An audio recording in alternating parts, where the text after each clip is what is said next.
question about the WEF report at one of the earlier meetings, but this point about does it exclude licks and do licks need to go for something different like very small scale production kind of brings us back to this big question that either climate change itself or the actions we take to deal with climate change will drive a restructuring of the world economy. There will be new opportunities. But there will also be losers, and some sectors may just become non-viable. And I want to come back to that perhaps later on, because Edwin hinted at it. Neither of you quite sort of said, you think you can do textiles forever, but actually you can't because border taxes or something. So we might want to come back to what the real risks are for the current economic growth pathways of low-income countries. We've got 20 minutes. The rules are, please wait for a microphone, say who you are, and I prefer you to say something rather than ask a question so we can have a discussion. And the first person is over there.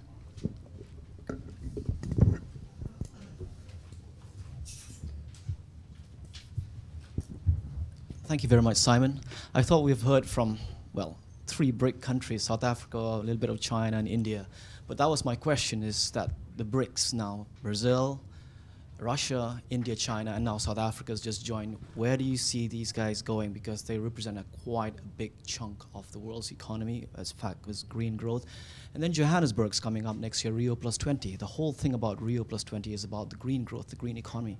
But where do you see from your research in South Africa, China, India, where the green growth really lifts the people who are below the poverty line, whether it's green for them too or not, the link between the poverty and the climate change agenda? But the most complicated questions is the dilemma that I'm facing right now. I work with a social enterprise working in forestry, indigenous peoples, and so on. Call it the classic Avatar story, if you will. I mean, Shruti mentioned about forests. She also mentioned about extractive of sacred minerals and energy, which we need, be it nuclear or so on. So here is a classic Avatar. I'm not going to mention where, but maybe you guys can tell me what to do. 1,000 hectares of standing virgin sacred forest, which has the potential of 10 million tons of carbon stock over the period of 30 years, and high-grade uranium sitting under it, which maybe need to be extracted for nuclear energy or weapons or whatever. Indigenous people that need money, who are very poor, who could be easily bought and tricked, and cross-boundary pollution from extraction if it's open cast. What do? Do you cut down the trees, mine uranium to fuel your reactors and produce energy, or you save the trees, use RED to finance the indigenous people so they can continue using the forest and so on? Here's a dilemma. You cut the trees for the uranium, or you leave the trees and find other renewable, cleaner sources for energy. You didn't say who you were? Oh, I'm Bramley, sorry. And who do you work for? I run a social enterprise called Worldview Impact, and we work in 10 countries to create green jobs for young people. Very good. I'm going to come back to you later and ask you what the answer to the question is, but who else would like to say something before we come back to the panel? Yeah. And then, Karen, I might ask you to say something about the downsides and the restructuring story, which I know you've worked on a bit. Roger Calo, head of the Water Policy Programme at ODI. Not an energy expert, I have to say, but very interested in this discussion. 2 comments. First, the one on China, I was very interested in that. It strikes me that as someone who spends a lot of time in China, one of the big challenges there is whatever's in the 11th or now the 12th five-year plan, what actually goes on down at provincial, municipal, city and county level is often a very different kettle of fish. So you do get outright GDPism, still very much flavour of the month, the further you get away from the centre, and people down in the regions quite prepared to stick 2 fingers up to policy pronouncements coming from central ministries. So the rhetoric is good, but implementing it is going to be very difficult. The second thing, I wish I'd brought the article with me, but there was an edition of Prospect magazine recently which had a special thing on energy, renewables, non-renewables. The main thrust of the lead in that seemed to be that government investment, subsidy, rigging the market, call it what you will, in renewables in Europe, was going to come back and bite policymakers very hard. The argument was predicated on the fact that the price differential between renewables and non-renewables was not going to narrow anytime soon, because the basic problem was that we were not running out of not just oil, and the peak, it was a real kick at the peak oilists, but principally gas. So therefore, investment in renewables is expensive, but would continue to look extremely expensive relative to other options for both the short and the medium term. Karen.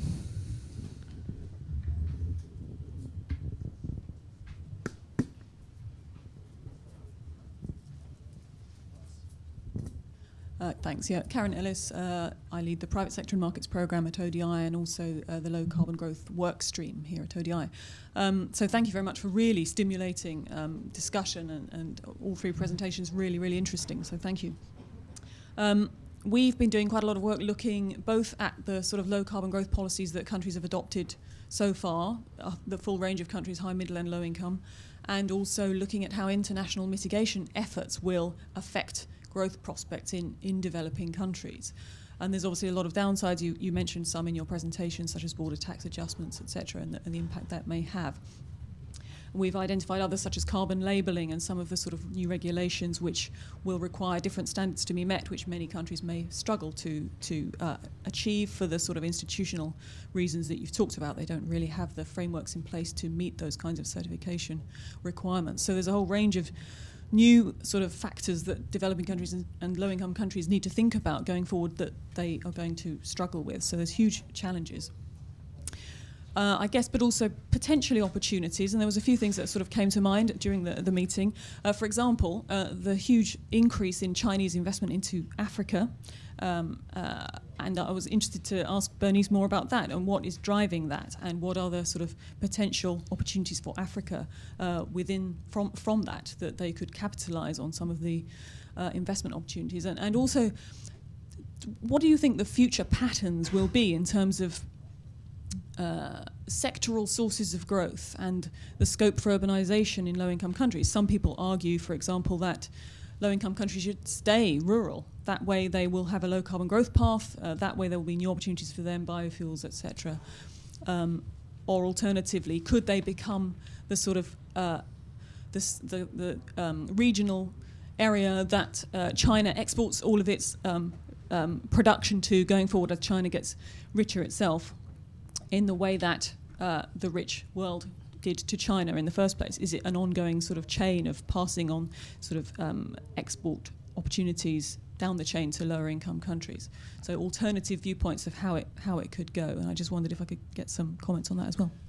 Very good. Let's go back to the panel. Edwin, I'd be really curious to know what you think about this these challenges that Bernice laid out about how do you make a living in the global economy of the 21st century, really? Is it going to be collaborative or competitive? What does it take to be an innovator and to create a comparative advantage in these new sectors? And then you might also tell us what the answer is to these poor people living in their forest with the uranium underneath. Well, I can just give kind of personal opinions here, but my sense is that... Can you speak closer to the microphone? Sorry. My sense is that the process is going to be competitive, as that's how the global economy is structured.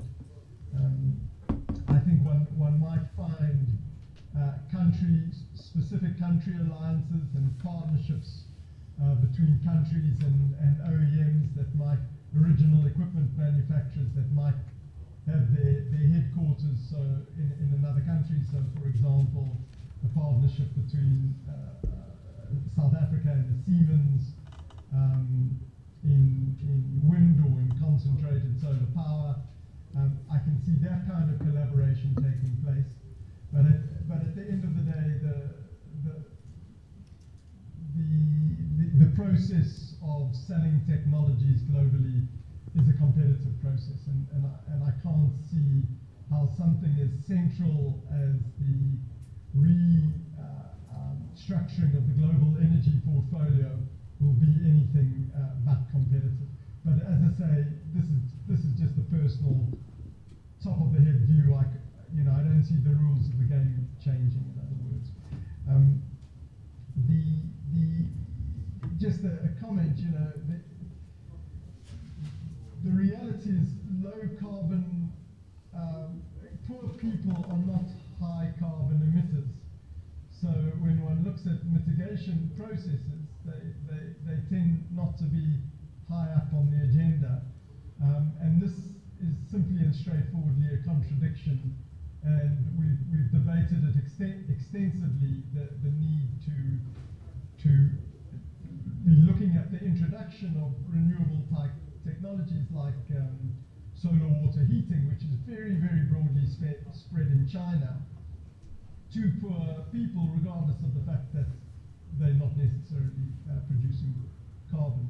However, having said that, I think the big opportunity in terms of renewable technologies and their impact on relatively low developed spatial areas is that wind farms, concentrated solar power facilities, and hydro facilities are very often located in areas where you would not place other forms of power production.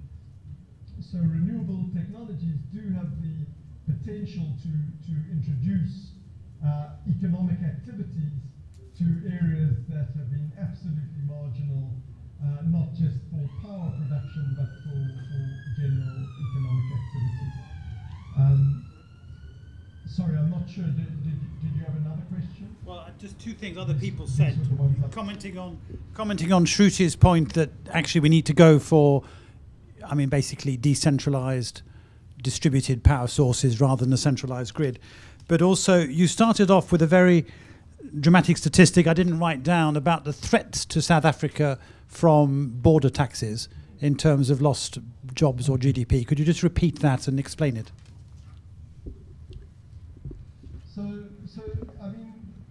I'll start with the latter question. The threat to South Africa is, South Africa's economy is built on a minerals energy complex. We've got very, very big quantities of cheap coal, of which in the 70s there was massive investment in coal power production, and that production has been used to beneficiate our other minerals, be it gold, be it ferrochrome, be it aluminium. So when we did an analysis of potential border taxes that might be introduced, we found that the threat was reasonably considerable. Of course, by doing this analysis, we're not saying that the border taxes are legitimate, but nothing in international trade tends to be very fair. So the issue is how we organize ourselves, that we spend that money within South Africa as opposed to paying them in exporting countries. The quantum of the border taxes was from about 85 billion rand of exports. We'd have an annual liability of about 2.5 billion rand of carbon border tariffs. Okay. I hope that answers that question. Decentralized power sources, I think the big challenge for renewables, with the exception possibly of hydro, is baseload. Baseload production to support an industrial economy. South Africa has got about 40 gigawatts of baseload capacity. We're planning to double that over the next 15, 20 years. To the best of my knowledge, there is no renewable technology, centralized or decentralized, that at present can provide a solid baseload and cost competitive baseload solution, but we're exploring. Okay. Bernice, just as you answer whatever you want to say, but pick up this point that renewables, it's on a hiding to nothing. They're never going to be competitive. Which luckily I don't agree. The first question about what happens to BRICS and low carbon economic model, the Chinese spend a lot of time in the last couple of years visiting all over the world, asking Western countries the following questions. what is a low-carbon economy and have you got it? And if you haven't got it, why are you telling us A, B, C, D, E? And I got really annoyed with those questions because I was sitting through many of them. And I kind of thought, well, I guess the bottom line is that Simon is right. We're trying to do something new. So in a way, perhaps it is not right to look at what we've done before to provide the models for the future. And that also means that we need to make sure that the right investment is going to places where most of the demonstration in terms of scale effect has to happen. So go back to your question about BRIC country. These are places where things are being built, infrastructures are being invested, energy expansion highest. So there is no question in my mind that if we are going to have an energy revolution or the third industrial revolution, they have to take place in the laboratory that are the BRIC countries. So then the question becomes, what is our responsibility outside of it to make sure that this is the right direction, or do we say we don't have a model or we can't find a model and give up? So I kind of feel like if we just go back to, I know the evidence base is important, but sometimes it could also limit our imagination and what can be done. There are very interesting exercises and projections that are being done that look at the plausibility of large-scale renewable development, and I think that none of us really have tried hard enough. Which goes to the question that was asked by the water boss at ODI, and I will come back to the provincial question as well, about subsidies. I'm sick of his hearing about renewable subsidies because we all know fossil fuel subsidies are much higher, order of 12 times probably, than renewable energy. Fine, I accept the point that a lot of them need especially at the early stages in the capital investment, in different ways to be subsidized. But frankly, when we get rid of fossil fuel subsidies, then we can talk about getting rid of renewable subsidies. So we should make sure the politicians get bitten by the fossil subsidies, not by the renewable subsidies that we've had so far. The second point that you raised, the water boss from the ODI, so I forgot your name. Roger. Hi, Roger. The provincial discrepancy, you're absolutely right that this has been a primary concern between the provincial reporting of numbers, incentive structures, etc. But one thing I think is positive is that because it is a politically important issue, it goes to the heart of Chinese credibility. If any provinces were found to be cheating on the numbers, the boss will go. I have no doubt that guy will be sacked, made an example of. So if that is improvement, then I certainly think that it is going the right direction. The long arm of China's investment in Africa, etc. I have an idea, and I have been discussing it, I believe, with one of Edwin's partners, Simon Zadek. And because I don't have time to promote it, and I may as well share it, and maybe you guys can help us find the solutions. There are lots of Chinese investments in Africa, lots of investments in infrastructure. There are also all these free trade areas and completely ridiculous areas which are likely to have large climate impacts. Why don't you put the two together and look at whether we can look at large-scale low-carbon demonstration in these free trade areas? And the question then becomes whether or not countries like the UK or the EU can help facilitate these processes of learning and replication, and see if we can actually, while investing in BRIC country, to invest in some of these areas in Africa. Okay. I think that's all I have. Just one thing should I read, which will give me a summary of fossil fuel subsidies? Well, there are quite a few that just came out recently. IEA has good numbers. I can send them all to you if you like. It would be Beautiful diagrams. Be useful to post on the report of this meeting, Graham, Karen, everybody, the bits, the references that we could use. Can I just say one last thing to Roger as well, that I actually have a paragraph at the end of my presentation, but I can see Simon's tapping fingers. So I thought I should shut up, yeah. But on water, because I think water is going to be likely to be a major constraint on Chinese growth, whether in terms of its coal development, in terms of broader agricultural production. And the water energy interface is evidently understudied. We've done some work on it at Chatham House. We've got lots of projects on this. So watch the space and we can keep talking. Sorry, Mike. Sorry, Simon. No. We're going to give you equal time, so don't worry. But we're going to finish by 20 past. So take 3, 4. Bugger. Oh. And I forgot. break the. Oh dear. Sorry. Forgive the bad language.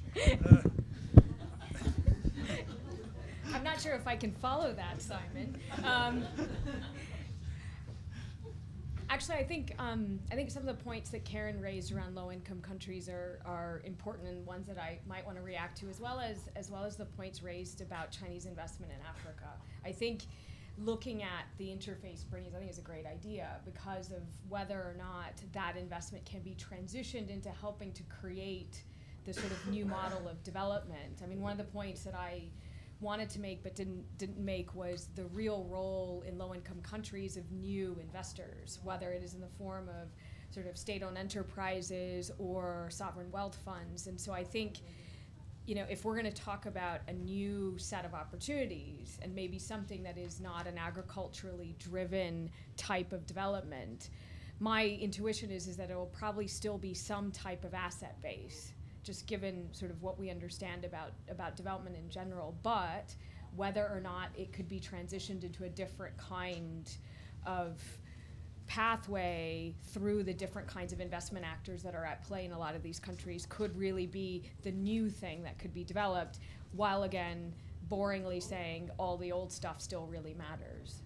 So that's probably all that I wanted to say, and I'm afraid I think your question is a great one as to whether or not, what you do if you have uranium and forests and all those other things. And it's a real, there's all these great case studies of countries that are trying to think about getting paid off for fossil assets that they have but they don't want to exploit.